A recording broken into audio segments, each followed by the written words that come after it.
Hey, true believers. Chris Mack coming at you with a figure that I've been aching to review forever now. This is the Marvel Legends X-Men Warlock Build-A-Figure Wave Cyclops. And again, the move, backlog, it is what it is, but at least we can get to it now. If you guys do want to pick this figure up, it's getting harder and harder to find this version of Cyclops. I think you'd have a better, luck with trying to get the Love Triangle 3-pack, but he has that bomber coat, so it is what it is. But he is on Amazon, as is the entire wave, but it's pricey. So if you have a little bit of the spending ducats, then I would suggest picking them up. And as you can see here, Cyclops, I've already taken Warlock's leg out. Marvel's Cyclops, Warlock on the side. Love the artwork that they did here, and especially just that nice gold tone over the whole image. Just beautiful stuff there. Decent looking product shot. Here's a read up, so I'll get a close up so you can read that at your convenience. Same with the figures of the wave that you need to build Warlock. Come back around to the side, same gorgeous piece there. Lovely X-Men logo there. Nothing on the bottom. So with that said, let's get Scott Summers out of the packaging and get a closer look at him. And here's Slim Summers out of the packaging. And I love this iteration of Cyclops. This was when Jim Lee teamed up with Chris Claremont to relaunch the X-Men title back in, what was it, 91, I think. And I grew up on this style, both in the comics of that era as well as the animated series. So going back to the like the early Chris Claremont and then later iterations where Cyclops donned the skull cap, that was something I had to get used to because this was the Cyclops that I knew. But after years of reading, I love every variation, but this one still holds a very special place in my heart. And overall, this figure is absolutely amazing. So let's get him off the stand and get a closer look at him. Backstory on Cyclops: he was created by Stan Lee and Jack Kirby. His first appearance was X-Men #1 from July of 1963. He's one of the first X-Men. And in issue 1, he was introduced as Slim Summers. And I think his name was changed to Scott in X-Men #3, and Slim kind of became his nickname. He's unable to control his optic blasts due to the childhood injury of leaping from his parents' burning airplane, and now he has to always wear a ruby quartz visor or sunglasses. His brother is Alex Summer, Havoc of X-Factor, and his father is Corsair, leader of the Starjammers. Now when Scott was part of the X-Men, Jean came into the fold and fell madly in love with her, and unbeknownst to him at the time, she fell in love with him as well, which made it harder when Claremont created the Dark Phoenix saga because after her death, he left the team and eventually got with Madeline Pryor. Now, when they brought Jean back from the dead, he left Madeline and his son, Christopher, who is Cable, to form X-Factor with Jean, who's now back from the dead, along with the original X-Men. And that was a hard time for me with Scott, because it was like, how could you do that, man? Just rough. Now, there's a whole stretch of history that I don't want to get into. You know, his son, Christopher, becomes Cable. Him and Jean have a future daughter named Rachel Summers from the Days of Future Past, alternate reality. And it's all over the place. I mean, we got decades upon decades to go through. But another beat that was kind of important is later, after the second death of Jean, who is now his wife, which was in Grant Morrison's new X-Men, he fell in love with Emma Frost, the White Queen of the Hellfire Club. And she kind of becomes the second in command of the X-Men for years after that. Now, he's also been an extremist after the events of Avengers vs. X-Men, which was actually a pretty good read. I'd highly recommend that.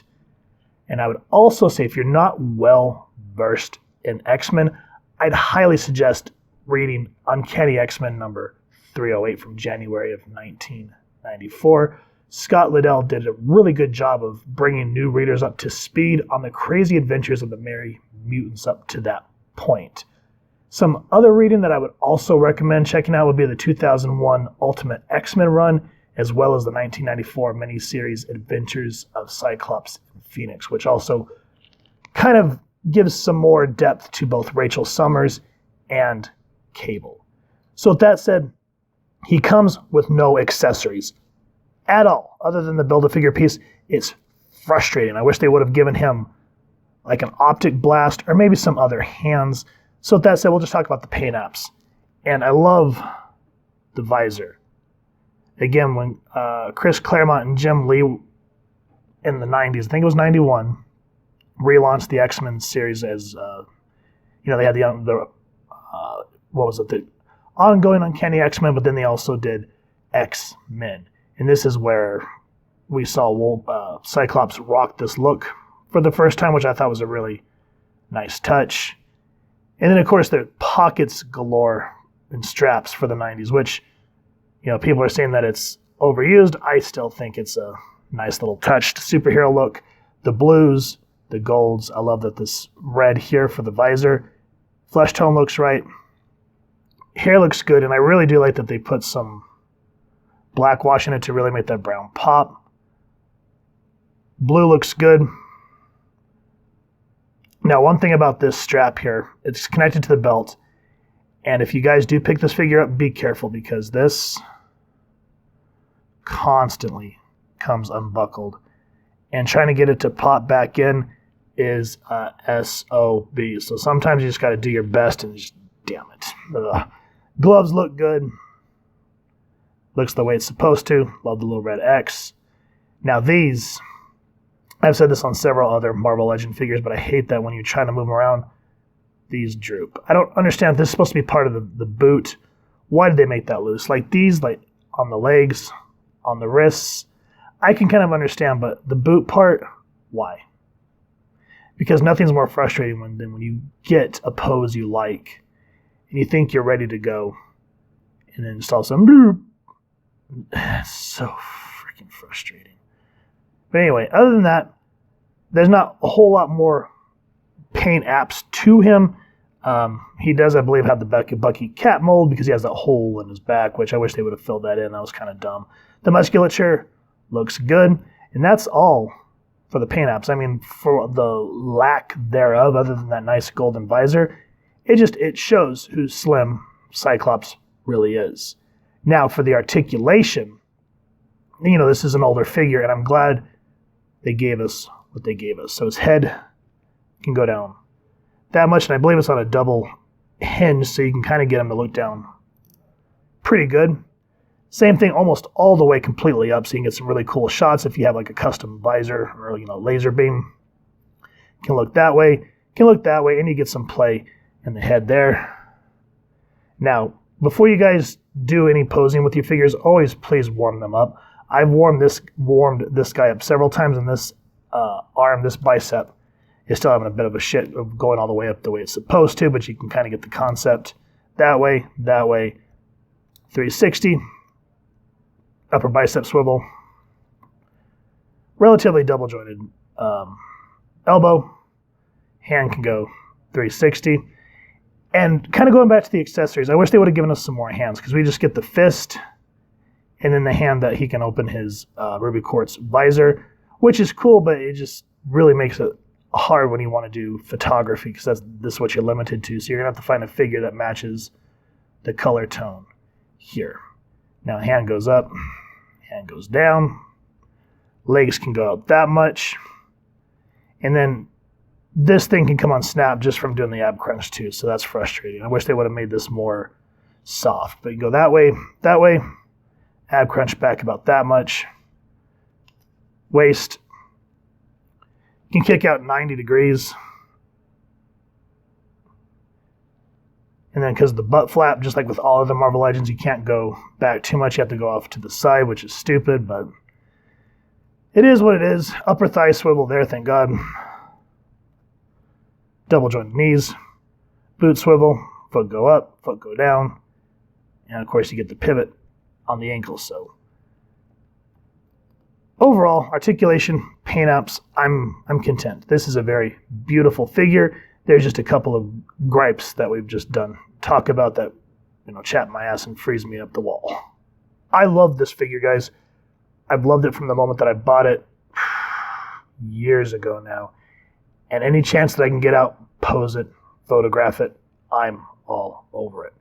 However, there's 2, 3, things about this figure that drive me nuts. The complete lack of accessories. That's stupid. I'm glad that with the retro figures that we're beginning to go over here on this channel, they kind of gave Cyclops his optic blast. They gave Iceman that pathetic use of an ice slide. But this one should have got some sort of laser beam, so it is what it is. But at least it forces you to make custom stuff and be creative in that regard. The only other two things about this figure that irritate me to death, and this is just with most Hasbro Legend figures, is all the straps. I appreciate that they can be loose so you can kind of move them around, but the ones on the legs right here, constantly falling when you're trying to pose them. Like you think you'll finally get them in a pose you want, and those flop, and you have to redo it over and over. His, whatever this was from the 90s, his pocket belt thingamajigger, it looks cool, but the plug in the back is such a pain in the ass when it comes disconnected and trying to get that to plug back in. If you have it and you haven't tried touching that, don't. Like mine's kind of staying, but I can see that it's just kind of pathetically half folded in there. And it's just one of those things where it's undone, as you can see. So other than those three things, I'm glad that we have that Jim Lee created version of Cyclops. This will always be my absolute favorite. If you guys have enjoyed this figure, please first and foremost, check with your local comic shop and maybe, hopefully, someone has traded one in. If not, then as I said at the time of this recording, check out the Amazon route and maybe it might go down in price. I've got my fingers crossed for y'all. If you've enjoyed this review, we really would appreciate it if you take a moment to like, share, and subscribe. Helps the club channel more than you could possibly know. And if you don't mind hitting that fancy little X bell next to subscribe, that way as we continue to upload content, you guys will get notified. Come to the channel, and we love talking with y'all and hearing your thoughts and feedback down in the comments below or our social media pages, which I'll make sure to leave the links down in the description. So with all that said, photo slideshow coming up next. Hope y'all continue to have an absolutely amazing day reading, and happy hunting, true believers.